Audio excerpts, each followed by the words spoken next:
بسم الله الرحمن الرحیم. نننی ټاپک په زمونږ یې د کالرا ته په اردو کې مونږ هیزه وایو او پښتو کې ورته مونږ هیزه وایو. که خو د دې هیزې مونږ اوس وایو وجه چې دا هیزه ولې لګي.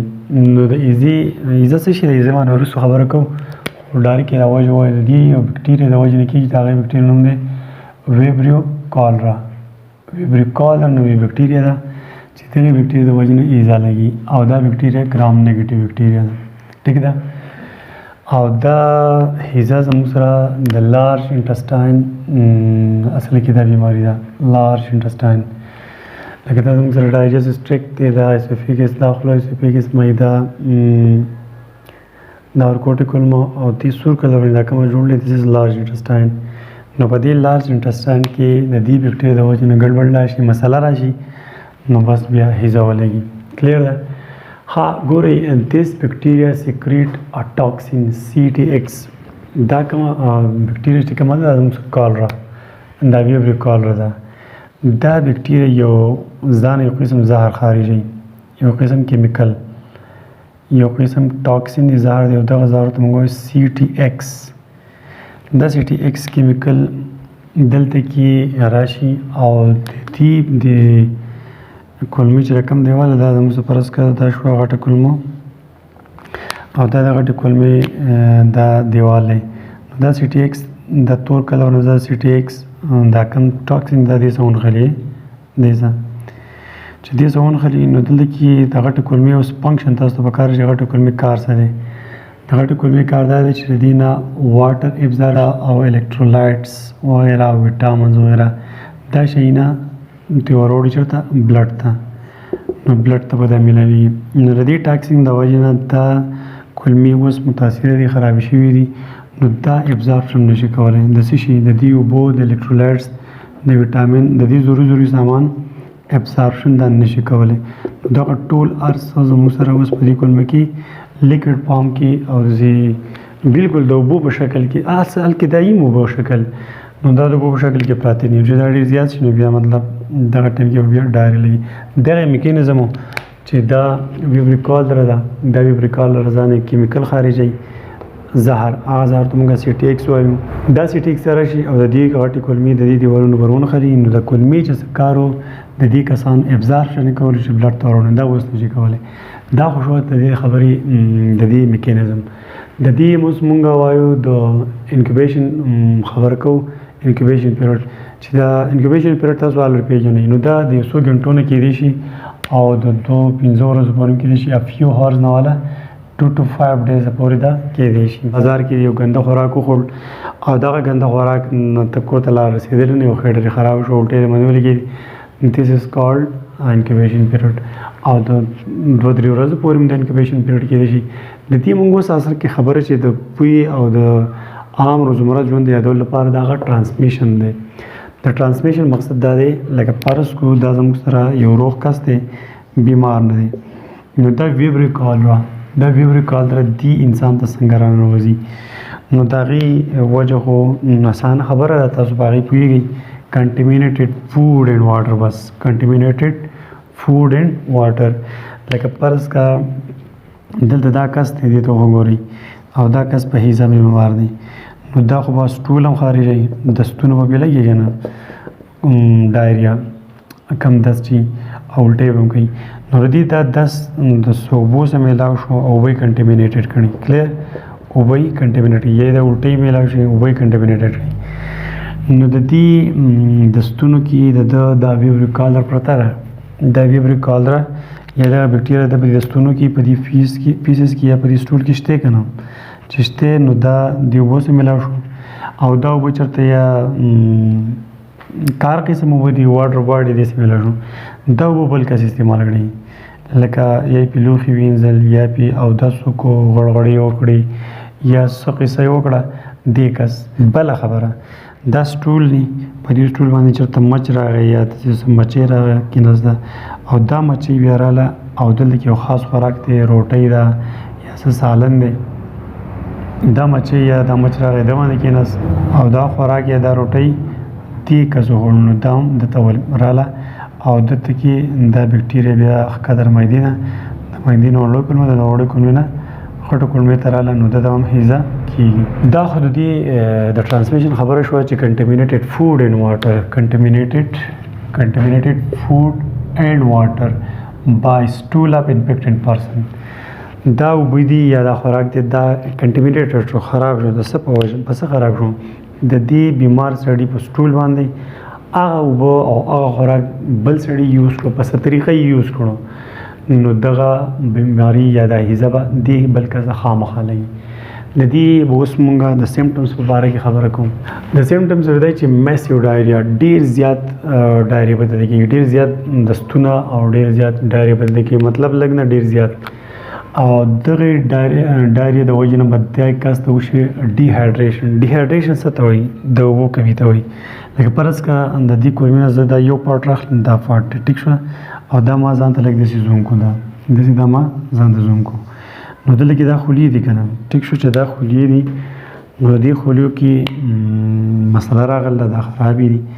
لکه دا اوس خپل کار نشي کولی، د ابزارپشن هغه کار نشي کولی. چې نشي کولی نو دلته کې چې په دې کولمه کې اوس دنده څه شی پروت دی، هضم شوی خوراک یا اوبه، دا غټه کولمه نو دلته کې اوبه پرتې نو دا اوبه دا کولمې نشي جذب کولی.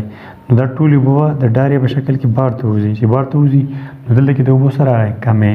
چې کمې راغی نو تاسو یو قانون پېژنئ د کیمسټري یا د بایولوژي قانون دی آسموسیس.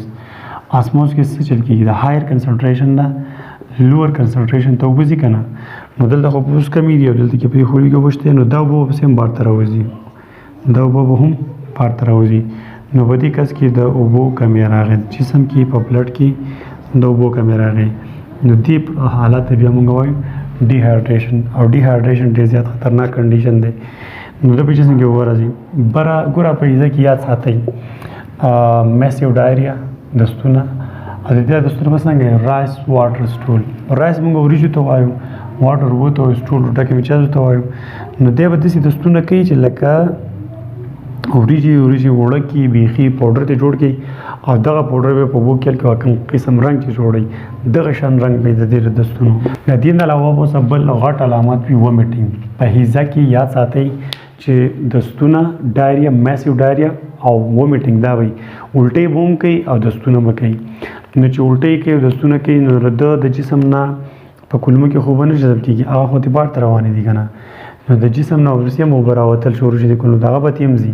نو دې کس کې به میسیو ډیهایډریشن هم راشي، ډېر زیات ډیهایډریشن به راشي، د اوبو کمی به پکې راشي.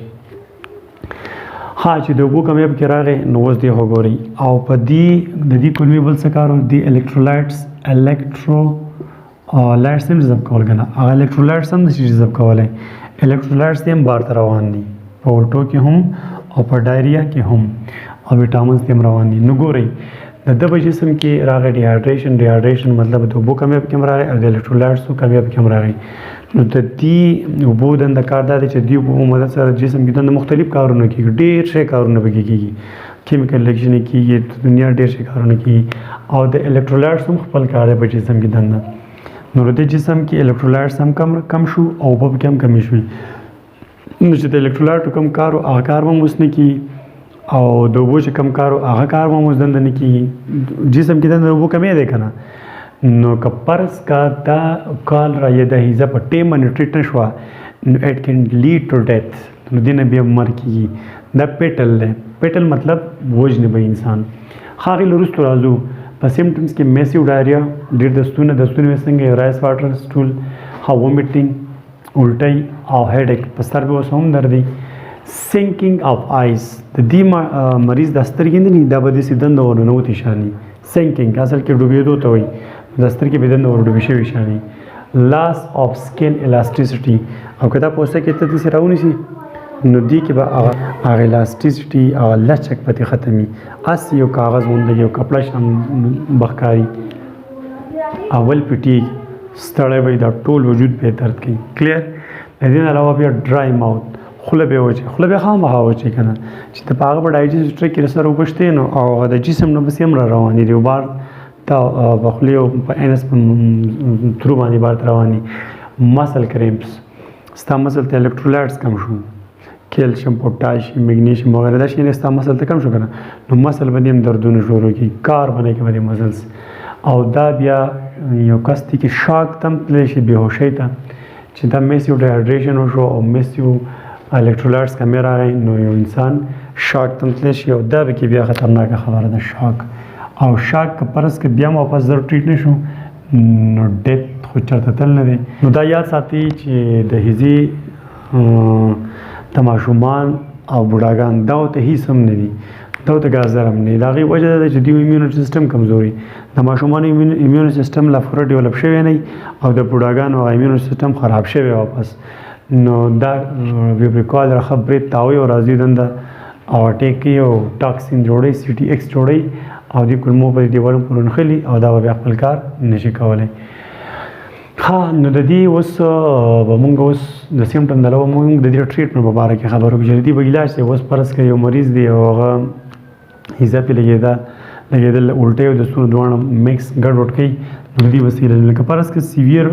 حالات نه نو او آر ایس په پیس کې او آر ایس ته وایي اورل ریهایډریشن سالټ اورل ریهایډریشن سالټ داسې شی په تور کې چې د اوبو کمې پوره کړي او الکترولایټس به هم واپس پوره کړي نو هغه او آر ایس میلاویږي پوڼۍ هم میلاویږي او داسې تیارې اوبه هم میلاویږي دا به په دې مریض باندې ته بار بار سکي سازې به ول او سکي به بار ده چې داس الټۍ کوي نو سکي ټیک ته او الټۍ د ستونو هم کوي خو سکي به په وسنه څه خو کمې پوره شي که نه هغه دلته چې راشي که فرض کړه تا په دو باندې اوس کوم دلته راغی د کولمو ته نو دلته لږ کمې شو نو هغه شته هغه دنده به بار ته نه راوځي هغه به لږ کنټرول ها دا خو مطلب معمولی خبره ده چې ډېره زیاته سیویر حالات نه وي خبره سیویر شوه نو بیا آی وي فلوډز به ورته ورکوي کینولا به ورته لګوي کینولا به ورته دې لپاره لګوي لکه فرض کړه دا خو ایزه ده په ایزه کې خو الټۍ او دستونه وي نو چې الټۍ او دستونه کېدای شي دا مریض تا نه وایي چې پلاش ته ځمه نو چې پلاش ته ځي نو بیا به ورسره ډریپ څنګه وړي نو دته کینولا پکار ده نو که فرض کړه دا پلاش ته ځي نو کینولا به وي هغه ډریپ ته درې کا ځان به فرېش کړي بیا به راشي بیا ورته ولګو نو مطلب اسانه وي نو آی وي فلوډز ورته بیا مسټ لازمي ده کلیر ده او دې لپاره ورته آی وي کینولا به ورته لګول پکاري ما په هغې ته پوهې کړئ دا خو سمپټمیټیک علاج شو مطلب د اوبو او د الکترولایټس د کمۍ لپاره او آر ایس او فلوډس د اوبو د کمۍ لپاره دا به ول ورکړي که نه خو دا قصه جوړه کړل چا ده دا فساد چا جوړ کړلی دا ویبریو کالر جوړ کړله او ویبریو کالر د وژلو لپاره به هغه ته ورکړي ښه سټرانګ انټي بایوټیک باندې به دغه بکټریا وژني نو هله به دا قصې ختم شي د دې پریوینشن مو اوس کوو لکه فرض کړه اوس یو مریض یو کس دی روغ کس دی او هغه ته ته وایې چې کال راته ونشي نو دغې ته موږ پریوینشن وایو نو پراپر سینیټیشن دا دی ګوره ښکته ښاریو کې چې کومه کورونه دي دا کورونه مطلب اوبه راځي او اوبه وځي هغه داسې صحیح اوبه تلنې په ځای ولاړ یو قیسې مېسې ډېرې ګډې وړي د کور نه د څښه اوبو دا چې کوم روانې دي د دې به ته په صحیح طریقه دا اوبه یو خاص ځای کې د وباسي چې هلته کې هغه اوبه دا څښه اوبه چېرته پاکې اوبه او یا چېرته پاک خوراک کنټیمینیټډ نه کړي سینیټیشن خو ښکلی پراپر سیسټم به وکړي پرسنل هایجین به لازمي لکه فرض کا خپله صفایي لکه فرض کا اوس یو کس دی هغه به خپل خوراک صفا خوري خپل کنټیمینیټډ اوبه به نه استعمالوي خوراک اوبه به صفا ساتي او بل که فرض کا یو کس دی هغه په کالره بیمار دی هغه فرض کا واشروم یا باتروم اټینډ کو مطلب ټک باولې وکړو نو دغه کس به بیا د خپل لاس ټیک ټاک په صابون باندې وینځي ځکه چې که د استنجا کړي نو د لاس دغه بکټیریا مې وي چې پاسبل که په دې لاس باندې چېرته بل کس څه شی ورکړي نو دا بکټیریا هغه ته لاړه او هغه ته ننوته نو بل کس ته دې کس نه خرابوي نو پرسنل هایجین لازمي دی او دغه خبره ما تاسو فوډ وکړه لکه په بازار نه که تاسو سبزي مبزي یا فروټ راوړئ نو دغه فروټ او دغه سبزیانو به ته صفایي خیال ساتي کېدای شي دغه فروټو باندې چېرته مچۍ یا مچان کېناستلي او دغه مچان چېرته په داسې پیسز باندې کېناستلي چې هغه کې کالره دا ویبریو کالرې هغه راوړي دې فروټو ته